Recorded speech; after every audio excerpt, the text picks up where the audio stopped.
Bonjour, Anine. Fifth graders, Miss Boughton here, back again for another read aloud and chapter 3 in When a Ghost Talks, Listen. When we left off, we have just witnessed General Pushmataha and Isaac traveling. It was quite the experience for Isaac, all the colors and the things that he saw, flying through the air, feeling sick at one point in time, thinking he's going to throw up. But remembering again that he is a ghost and that's not something that he has to do. So General Pushmataha, who's his mentor, who's his guide, has come to him. I want you to come with me. We're going to take this trip. They've now traveled or are traveling to their destination. So let's go ahead and get into chapter 3. The 3 questions I would like you to listen to the answer for is, where do they go? Or where do they travel to? Then, who is the man on the white horse? And what event did Isaac and General Pushmataha see? So, where do they go? Or where do they travel to? Who is the man on the white horse? And what event did Isaac and General Pushmataha see?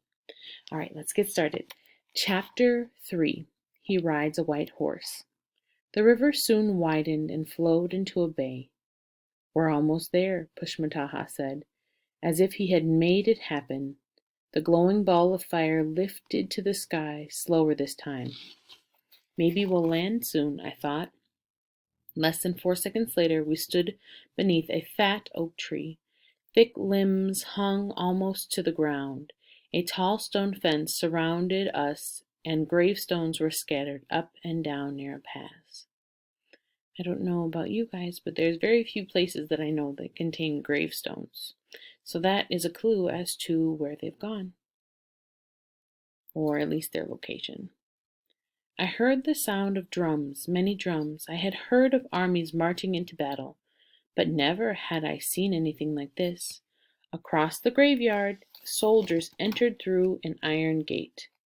First came the drummers, followed by men in fancy uniforms, riding horses. The horses stepped high, almost dancing. Next came the marching soldiers, with their guns held over their shoulders.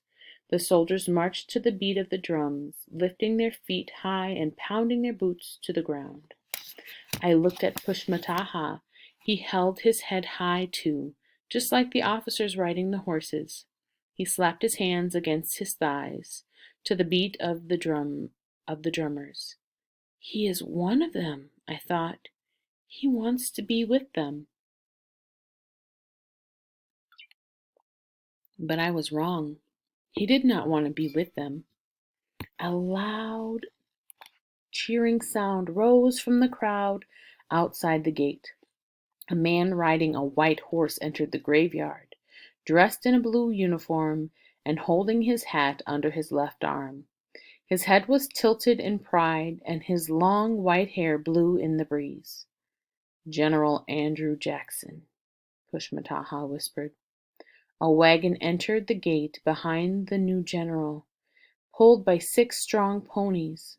Pushmataha froze upon seeing the wagon. It carried a long box made of shiny wood. I have seen so many suffer on the walk. I had watched the creeping sickness and the fires that took so many families.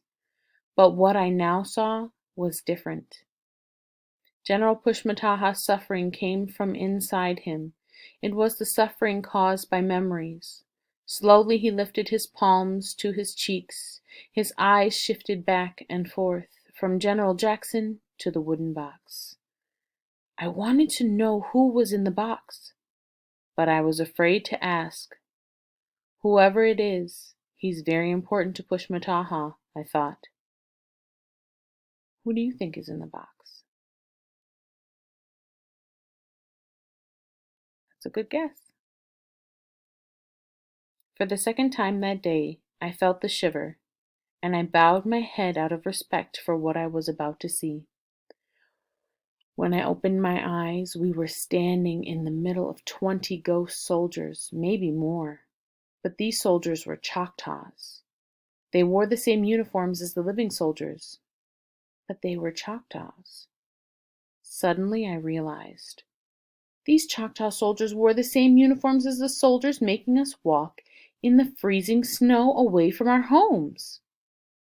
So this realization is for Isaac. He's putting pieces of information together in his brain. So he's making connections. He's making the connection about the uniforms. So leader, pointy nose, and round man, all from the first book, are wearing the same exact uniforms as these Choctaw soldiers. So he's able to put those pieces together. Let's read and find out more. Why, I thought. General Pushmataha glanced at me. I will explain later, his glance seemed to say. So again, as they grow closer, they're able to communicate not just with words, but with their looks and their body language. He waited as the Choctaw soldiers formed a line in front of him. He then walked from one to the other. Each in his turn gave a strong salute. Soon all turned their eyes to the wagon carrying the box. I had to know. I closed my eyes and wished myself into the box. When I opened my eyes a few seconds later, I was floating over a body. I would have given anything not to have entered the box. No, I cried. The tears flowed down my cheeks, ghost tears. Stretched out in the box, in full uniform of a general in the United States Army, was Pushmataha. His face was swollen and red, and his eyes were closed. Why did we come here? I asked myself. Why? Because you need to know, Pushmataha said. I have brought you here to teach you, Isaac. I left the box and stood by his side.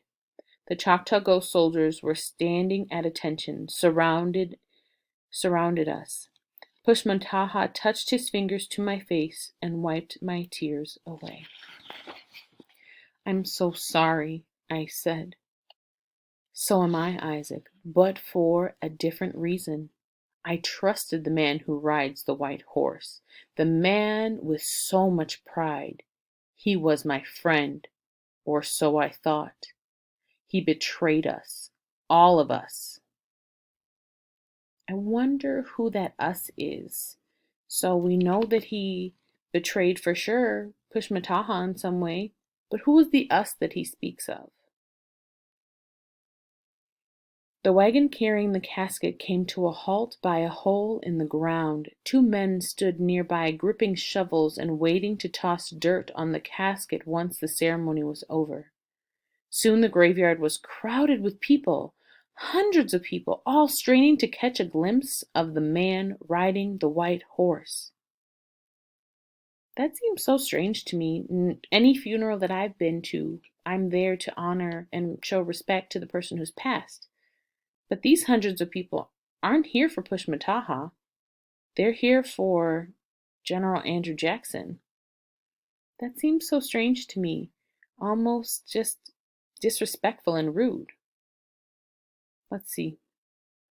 That's him, a young man shouted, lifting his daughter onto his shoulders. That is General Andrew Jackson, Senator Andrew Jackson. Jackson never looked at all the people staring at him. He heard them say his name, but he held his chin high and his nose in the air. A thin man with thick glasses, carrying a Bible under his arm, walked behind the wagon. When the procession stopped, he walked around and stood by the grave. 4 soldiers lifted the coffin from the wagon, set it by the hole, and moved quickly to stand by the gravediggers. We are here today to pay honor to a great American soldier, General Pushmataha, said the thin man holding the Bible high. He fought the British invaders, serving under General Andrew Jackson in the Battle of New Orleans. He will now forever lie in a place of honor, this Congressional Cemetery of the United States of America. A soldier stepped forward with a bugle under his arm. General Jackson nodded to the bugler, who lifted his instrument and played a slow song as the soldiers raised the coffin once more, then lowered it into the ground. General Andrew Jackson stepped from his horse and approached the grave. A soldier rushed from the line and handed him a cluster of long-stemmed roses. The general knelt over the coffin, whispered a few words, and dropped the roses on the wooden casket. I wanted to know what General Andrew Jackson said, so I closed my eyes and shivered myself into the recent past. I knelt beside General Jackson and heard him say, "May you rest in peace." I flashed myself into the present and stood beside our Choctaw general, our chief, as he replied, "I will never rest in peace," General Pushmataha said. "My people need me, and I will always be there for them. We are Choctaws. We know what you did, and we will never rest in peace." This last section here gives us a really good indication of the issues that we are going to learn more about. So even though General Andrew Jackson is saying, "May you rest in peace," the response from Pushmataha makes us think that maybe he doesn't really mean what he's saying, because he's saying he will never rest in peace because of what has happened to the Choctaw people. So we're going to keep reading tomorrow's chapter 4. Please go fill out the Google form and answer the questions. Where do they go, or where do they travel to? Who is the man on the white horse? And what events did Isaac and General Pushmataha see?